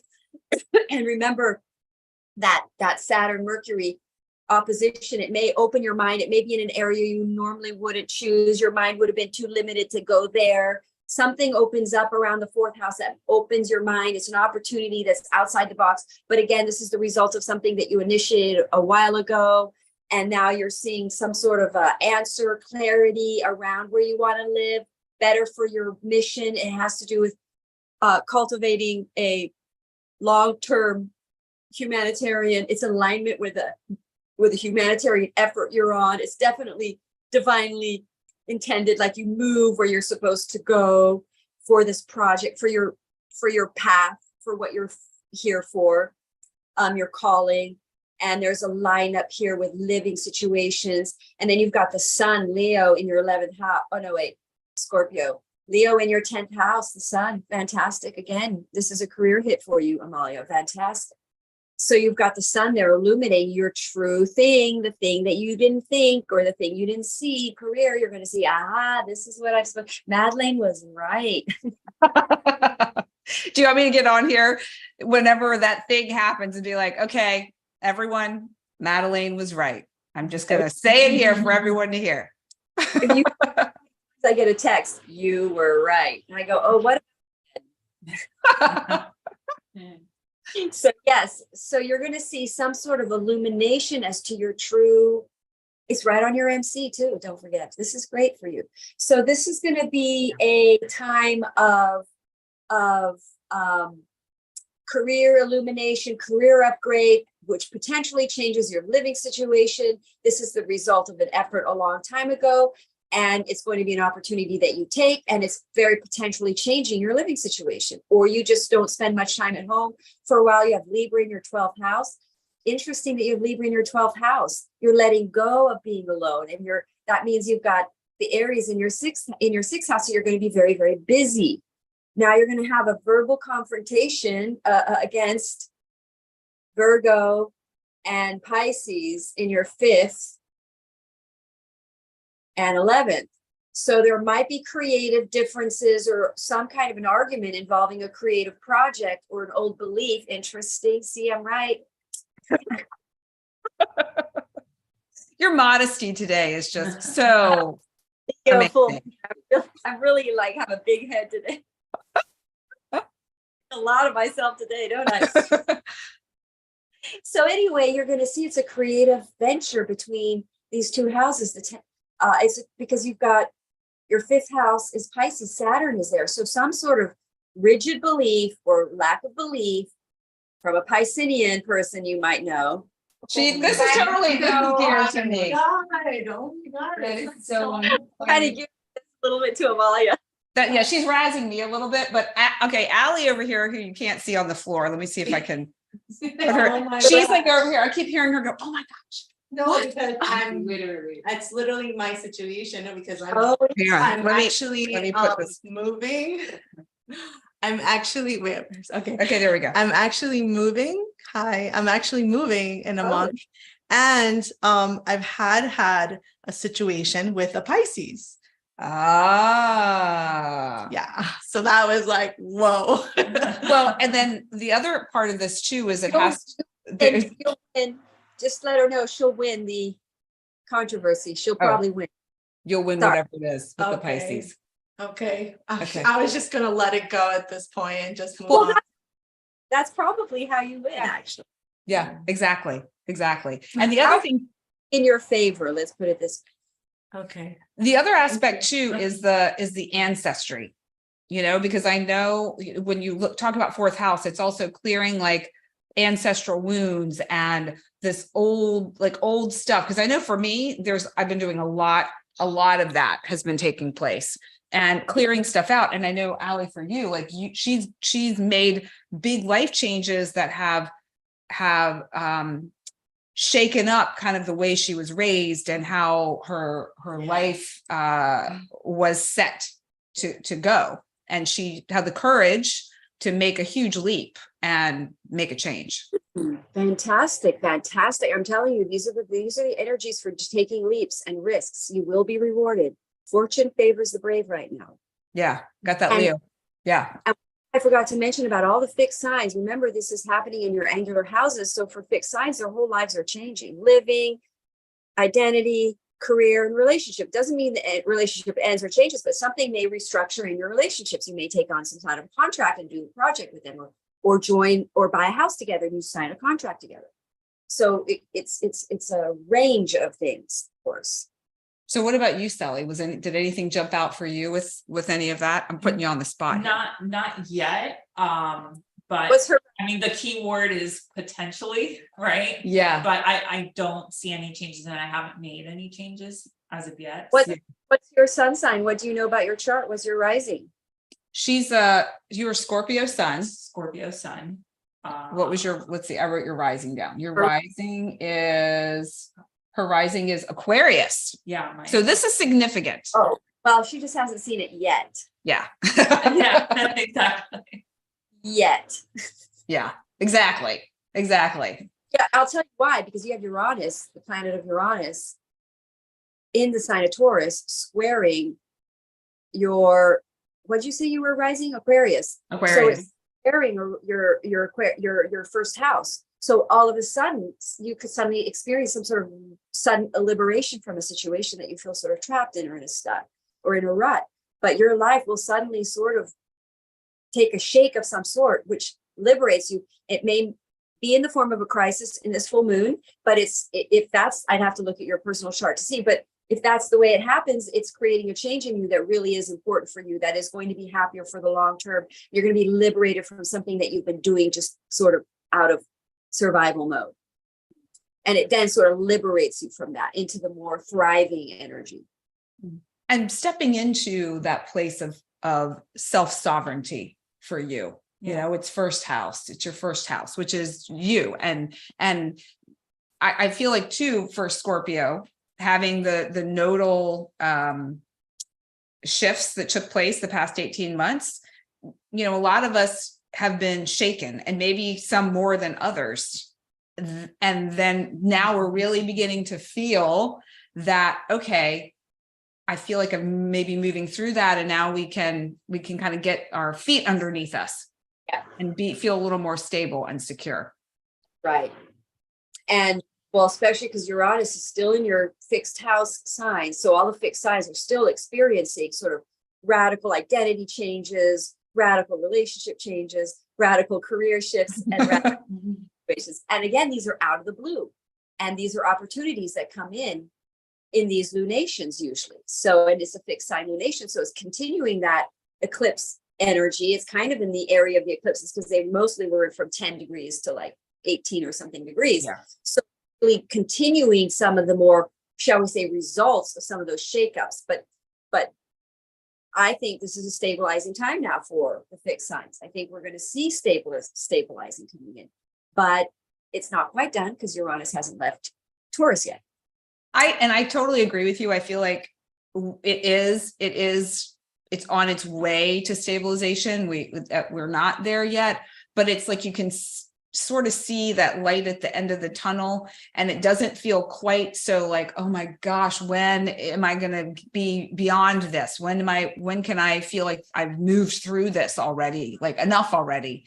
Hang on, there was something else I wanted to say about that was coming through about, well, the other thing too was just the fixed signs.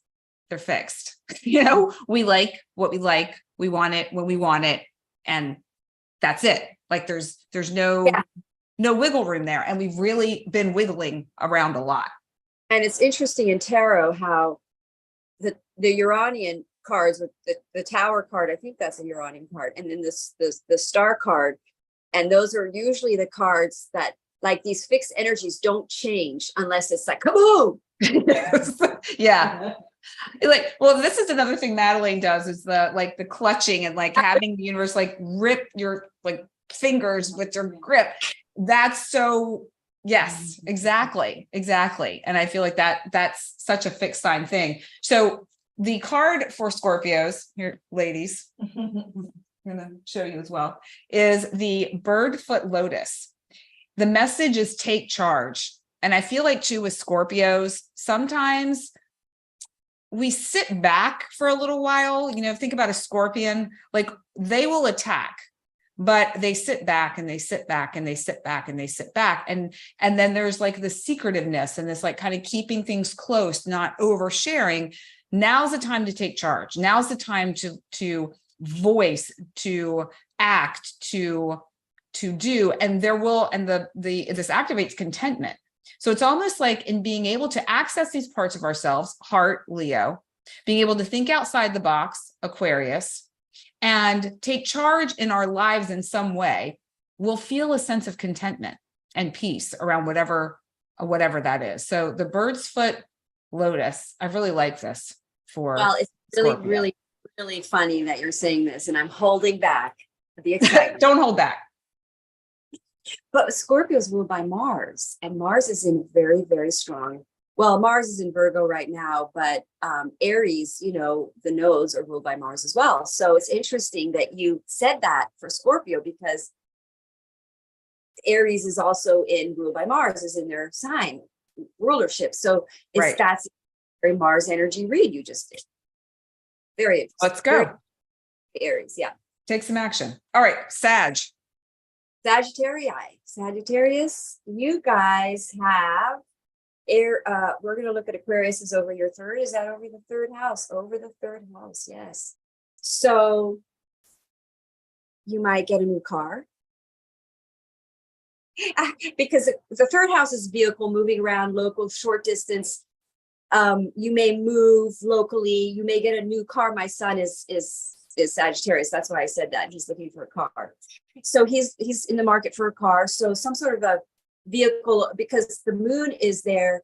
So it's also actually really helping you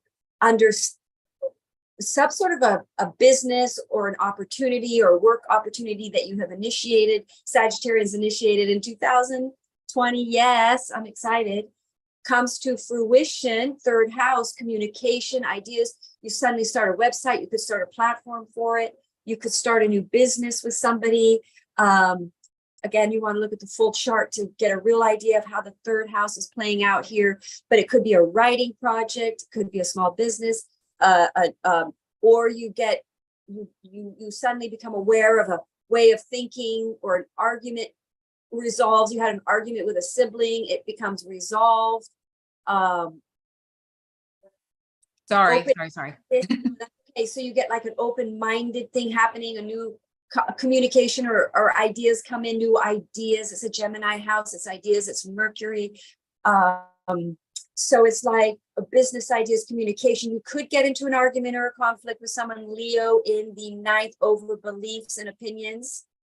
But again, you're going to have Leo there. It's going to illuminate some kind of a belief that changes your mind. You may have a major mind change that aligns you with a more humanitarian effort or a business or entrepreneurial project. You're going to have potentially, you've got Pisces and Virgo over your 10th and your 4th. You may move or have ideas of changing a situation or an argument about beliefs at home.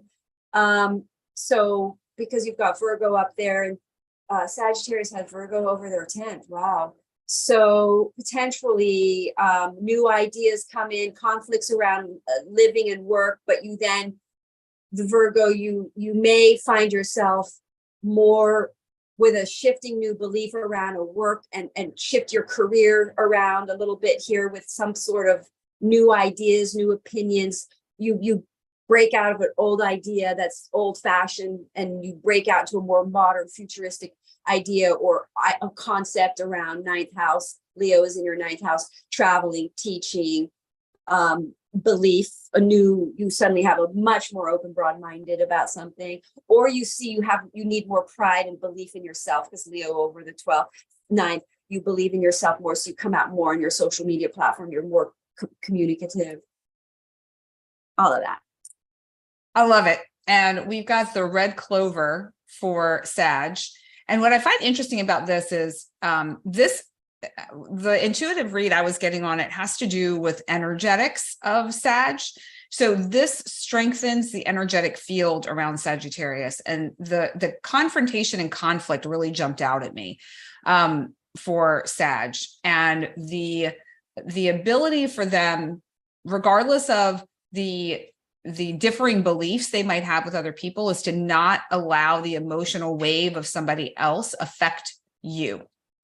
And that I feel like will be really, really important. And red clover is very supportive of that. The message is you are invincible, and it activates empathy. So when you think about empathy, it's like being able to put yourself in somebody else's shoes and feel what they're feeling, but that doesn't mean that you take that on as yours. It's an awareness of it, but not a feeling like you need to fix it or do something. It might be showing you something about yourself. It might be revealing something for you, and opening your mind, Aquarius, to another approach or a different way of navigating a situation. So red clover for Sag. Okay, I have got to go to that piece. Okay. My bladder is about to burst. I've been doing this. This is a first. I don't think this has ever happened. All right. So I'll ramble on while you go to that. Okay. Right back. All right. Yeah. So since it's just us ladies, so I'm curious, what are your thoughts on like what's coming up? Like, have there been some big takeaways for either of you around? I feel like I'm like, I don't know if I should turn my back to the camera or what. Like, what are some takeaways that you've had around just this Aquarian energy in your lives? Like anything that's jumped out? I can't think of anything that's like particularly jumping out. It's a lot. I mean, Yeah. the fact is that you two were sitting here in this energy, and it's a lot to take in. There's a lot happening. Cool. Yeah. I mean, So- I can definitely feel as an Aquarius, like Okay. I've been, I'm going to move this way. Okay. I really appreciate this because as an Aquarian, I feel like I'm generally very creative and I'm generally very open-minded, and I haven't been as much lately because of some circumstances. So I'm excited because I knew I needed a reset, and I knew I needed, what I'm sensing is now coming through, which is like, through radical acceptance and through being able to come to this place of clarity, like exactly what the Sag card was just now, strong balance of emotions. Like I can feel empathy for other people, but not be sideswept by the undercurrent of their emotions. And that's a lesson for me, is like hone in on my boundaries. And the moving, like I was not excited to hear about a new car because I've had a new car in the last 8 months, 2 new cars. So I'm like, no, let's not do new car, but motion's good. And I am looking at moving, so that's perfect. And then Libra, of course, the partnership stuff. So it's exciting. I like this a lot. Yeah. I love Aquarian energy. It's all about innovation. And also I think, like you said, coming back to like, sometimes timing is everything. And just because like, normally I don't have the kind of blocks I have right now around technology, but I'm also accepting it is what it is. And that doesn't mean I can't start creating again. Right. I mean, I'll launch right away, but I'm creating, which is amazing considering where I was 3 weeks ago, like feeling stuck. So this is good. Yeah. Awesome. That's cool. Yeah. So so I And, think she was saying a few things that I realized I've sort of omitted in this presentation, is that Aquarius is the energy of the oddball, accepting the eccentric, the things about ourselves that are not normal, because Aquarius are all about being individual, being who we really are, being our authentic selves. And we all are rather oddballs, really, in some levels. Like we have to accept. And then that Leo thing is about loving ourselves, being pride of ourselves. It can either be a fake pride where you sort of believe something's not so good about you and you're hiding it with a pride, or your Aquarian energy is I fully love and accept myself completely as I am, and the Leo part of me, and I'm proud of who I am. yeah. So I just And that can be really challenging for most people to do, because we're wired for belonging, for survival. So if you're the oddball out here, then there is a literal innate fear of death. And so it's hard to be out there on the periphery, but having that faith and trust and knowing that it's all divinely guided and the landscape was created for you by you. So there you go. All right. So Capricorn. Capricornia, you guys have Aries over your 4th, I think. Yeah, so you guys are doing a lot of moving, redeveloping a living situation. I know Capricorn who's just moving into their new house. They get the keys literally like yesterday. So, and then you've got Aquarius hitting your 2nd house. Excellent. Brand new beginnings in financial income, a new financial career coming in. Something through friendship groups that you may have initiated a long time ago. I can think of a project with this person that's going to open up here for them and do very well financially. Over the 2nd house, a full moon, a very nice financial abundant, something comes to fruition, and it would have been a group project. It's also galvanizing energy as far as pulling, maybe he works with bands and musicians, so it would be like a band that he was working with. It's very much Aquarian. So the fruits of his hard work are coming in, which is great. And so Leo over the 8th house, you see that there's a chance you end a debt. You can pay off a debt. You also have a lot more confidence and you're proud of yourself. You clear some sort of pride about money. You feel more better about money, or you feel confident to take a risk and go into debt. You know this is going to pay off. Opportunity comes in. What else? You could go into joint financing with someone. You could move in a new house and you have financial co-mission with people. Maybe you start something, you rent a studio space and you rent it out to other people and it helps you pay for the whole place. Aquarian, full moon in the second house. It could be relationship because it's a Taurus house, it's a Venus ruled house, it's a Venus house. It could also be health and body. You become more into working out. everybody is in general becoming more healthy and working out Aries. Everyone's probably getting more muscle mass on their bodies. That could be a thing. You start working out, you get more muscle back, and that full moon really shows you've done some good workout. You suddenly see you got lots of muscles. The other thing with Capricorn that strikes me about this is that a different mindset around money and material goods, like maybe something that you thought was so important isn't as important, or maybe you didn't think, I don't know, I'm trying to think of something. Well, oh, that's good. That's good because it's a value. It's what you could, the second house is possessions, what we value, what we possess. So maybe something comes into your possession. You get, you acquire some kind of a financial abundant thing that comes in. Maybe you get given a house, or you get given property or land, could be. With this, because you got Jupiter squaring that. So something good could come in here for you guys financially. Absolutely. So the Royal Poinciana came through for Capricorn. And this card, this is so interesting because it activates conviction, and the message is ask for what you want. But there's a footnote about thinking big. And when I think about Aquarius, I feel like Aquarius are the big thinkers. They're the higher mind thinkers. And so now is the time for you to perhaps really think big in order to create and manifest something in your second house of financial abundance, perhaps.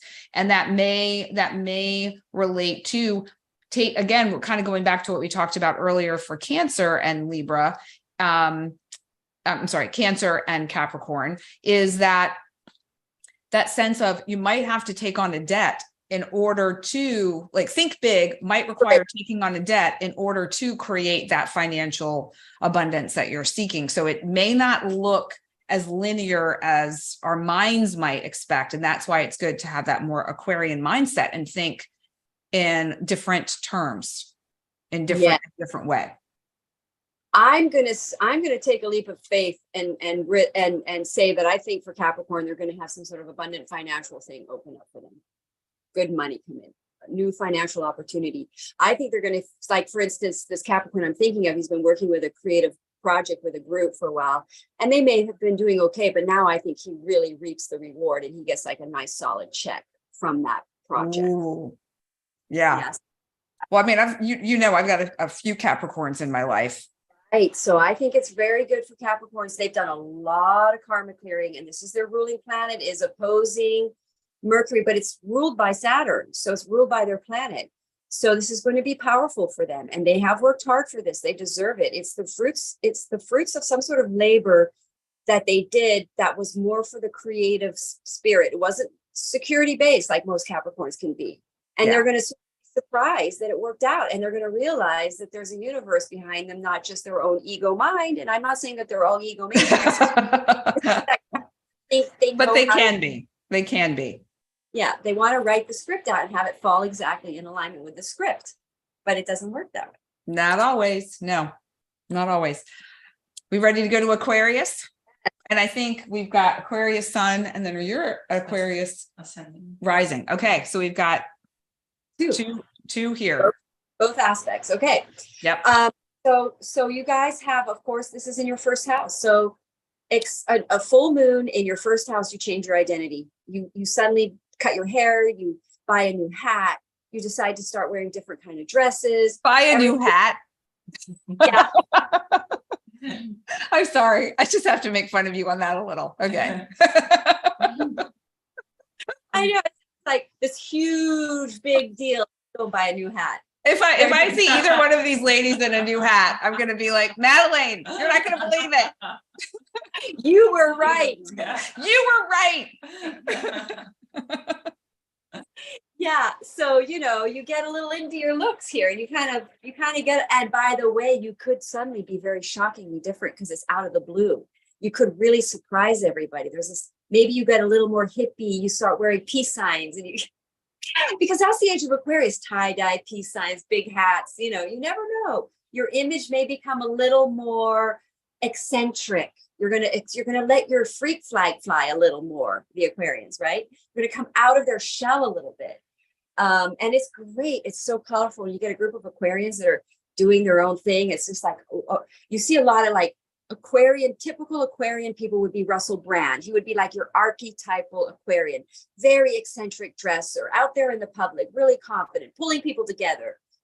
So, a version of that, like your own eccentric self-expression about yourself is going to come out. It could be all of a sudden out of the blue, radical change. You suddenly may change something very big about the way you look. Now, what else? You could also become, we got the Leo in your 8th house. And I'm sorry. We're doing, you've got Leo in your 7th house. You've got the sun in your relationship house. And so you're going to become more you. And this is something the eclipses have been doing to all of the fixed signs, is they have been, either your relationship's going to make it or it's not. But what's going to happen is you're going to become more you. And you're going to stop altering who you are to keep a relationship, or design who you are to hold a relationship, or any kind of ego mind idea about relationships that you're trying to script out is going to, in this eclipse season, has gotten really rattled up and just, right? So now with this full moon, you're much more confident. You've got the full moon in your first, you've got the moon in your house, full moon. You're really, your subconscious has been cleared out through that whole ecliptical cycle. Now you're really more believing in yourself. You feel confident. You're ready to initiate some new things because you've got Aries over your 3rd house. You might start a new website, a new platform, but you're really ready to come out and be the Aquarians you're here to be, which is to bring people together. And the Leo is the fun energy coming into your 7th house of relationships. So you may partnership with other people. The sun may illuminate your true person. That could be a marriage partnership. You then decide to go all the way. You could get engaged, that kind of an energy. And then you could join your project between the two of you. That is your mission, which is your calling. But most people have a calling connected to mate, divine mate. So with the sun in your 7th house, you believe in yourself more in relationships. You're not willing to, shall we say, let's just say you're confident about yourself. The sun is there. You're in a good, it's good energy for your relationships. You're bold in who you are, and let the relationship fall apart if it can't handle it, kind of energy. And you will let the relationship fall apart if it can't handle it. These are the energies where many people are saying bye-bye to relationships that are not really our divine connections, our soul connected. If they're karmic in any way, just consider it gone in the next 18 months. We're going to see masses of relationships. Karmic contracts are ending. I just ended mine. I've ended a 30-year karmic contract with somebody. It's wild. I mean, literally, like we're signing the big D. Oh, yeah. Yes. Very exciting. Finally. Congrats. I believe it took me so long, but we finally did it. Divorce. And I went out to dinner with my friends. I said, by the way, we're celebrating something. They said, what? I said, my divorce. And the waiter came out with a cake with happy divorce all over it. It was just Nice. So cool. So yeah, this was a karmic contract. My friends said, why didn't it happen earlier? It was just the weirdest things kept coming in the way. We kept dropping the ball on it, but it was karma. It was like, we really had to ride this karmic contract out, and now we have. So we're really seeing lots of relationships, especially in this full moon. There's a good chance you end a relationship with that full moon there. It becomes very clear this is not your person. Could get into a conflict because it's opposition. So ladies, thumbs up or down if this is resonating with you. Thumbs up, is it resonating? Yes. No. Yeah. Friendships? Oh, it is. Yeah, same. Friend, yeah. Yeah. Okay, yeah. And it could be too, like, this also has to do with yourself. Yeah. So how are you I mean, this is all about you. Like, how are you showing up within relationships for yourself? How are you showing up in general when it comes to yourself? The squash blossom is the card for Aquarius, and get ready, it activates liberation. Oh my gosh. I That's know. Blacko. Liberation. And the message is feel free in your body. And so I feel like that too is so prevalent right now for so many people, is that, feeling that sense of spaciousness within themselves, regardless of their physical exterior, and just really tuning into your own inner divine wisdom and guidance. Anything else I want to say here? The only other thing that's really jumping out on the card it magnifies healthy expression of sensuality and sexuality. And this was something that we've been talking about for a few weeks now, particularly about that place of sensuality, sexuality as women, as a place of creation, as a place of power. So that feels really very resonant with Aquarius as well, is that energy. Yeah. What did you just say that was very perfect here? Creation, sensuality, sexuality. It was talking about being your authentic selves and everything, and about what I was saying about the hat. Because I know it sounds the hat, but we're talking about metaphorically the whole thing, which I think that card was kind of bringing up, which I thought was interesting.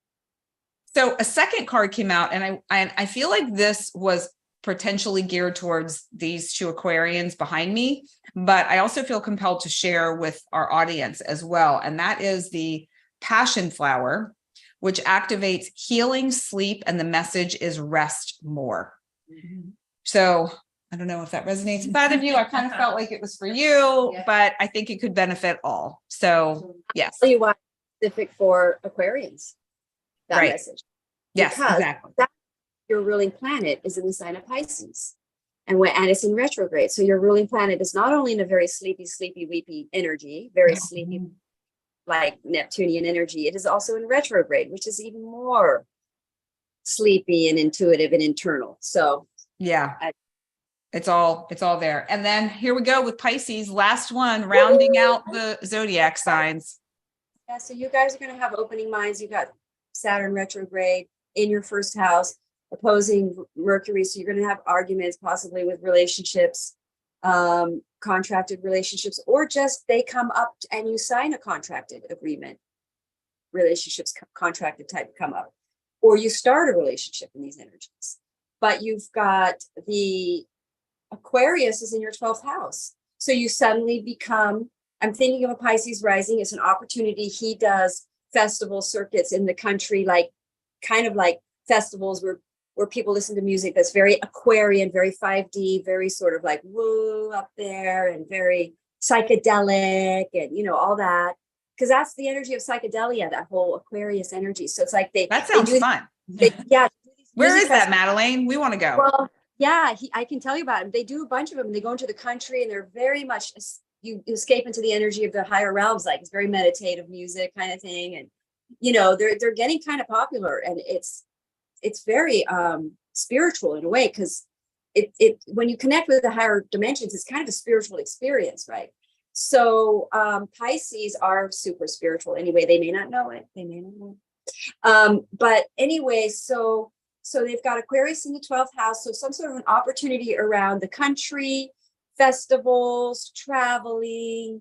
Most Pisces are creative artists, and or a soul calling, because the 12th house is your soul, and it is the energy of Pisces. So maybe suddenly an opportunity opens up that really is their soul calling, and they've been like, we know your situation.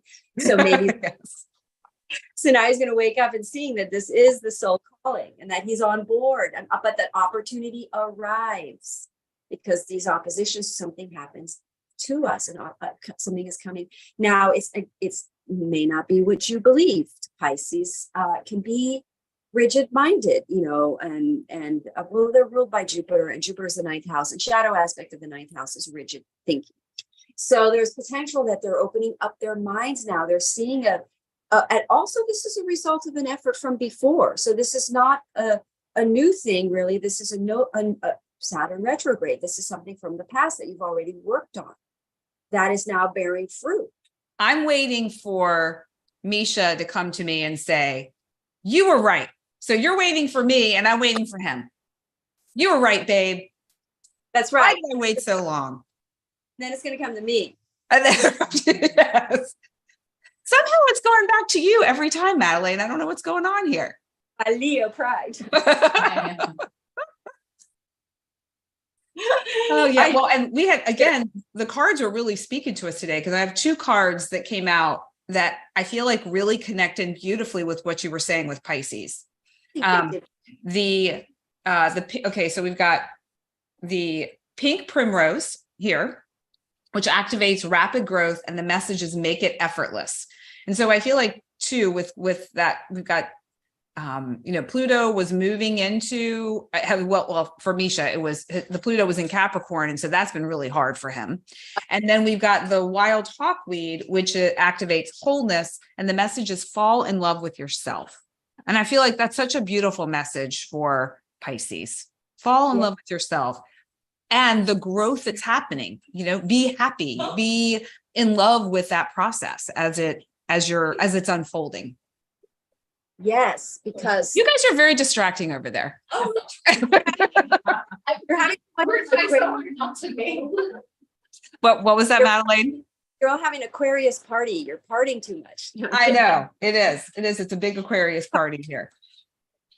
No, the Pisces have Aries in their second house, Neptune, so the nodes are there. So they are going to really start believing in themselves, valuing themselves more, being more go-getters, more doing very well financially for the next 18 months. They're going to have leader energy. Aries is money energy. It really is. It's fearless energy, taking risks, being bold, not afraid to stand out,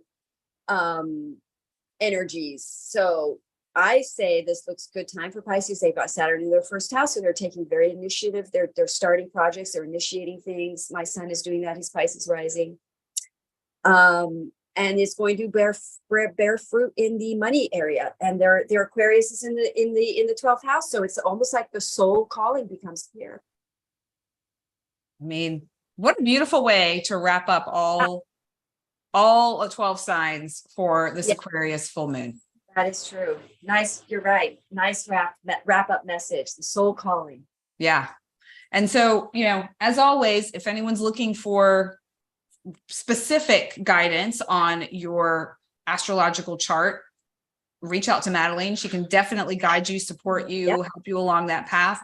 If you're looking for more, generalized relationship support plus relationship with yourself, relationship with another person, understanding that energy. I mean, Madelaine can also look at that from an astrological perspective. I looked through several other lenses, but whomever you're called to, however you need support, leave comments, share, like, subscribe, all the good stuff here. And then also at Madelaine's channel. What is that? What is your YouTube, Madelaine Parker?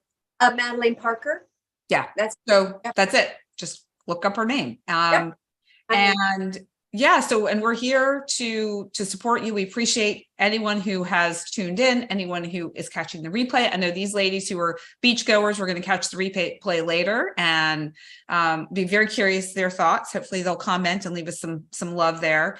And thank you to Regina and to Sally and to Allie, who went to go get something to eat, for being on and being our guests and the audience and chiming in and sharing their experiences and their wisdom as well. It's been really, really fun. Well, thanks everybody for tuning in and watching, and for your friends joining in. That was fun. Nice meeting you all. Thank you. All right. Thanks everybody for watching. We will see you in 2 weeks for the Leo new moon, which I'm also super psyched about. And then we actually have a second full moon in August, which is a blue moon. Very exciting. That is the 31st. Is that Aquarius, another Aquarius full moon, or is that a Virgo full moon? I don't know. I didn't look that far ahead. I just know that there are two. Yep. Okay. Yeah. So, all right. Signing off. Thanks everyone so much for being here with us, and we'll see you in a couple weeks. See you next time. Bye. All right.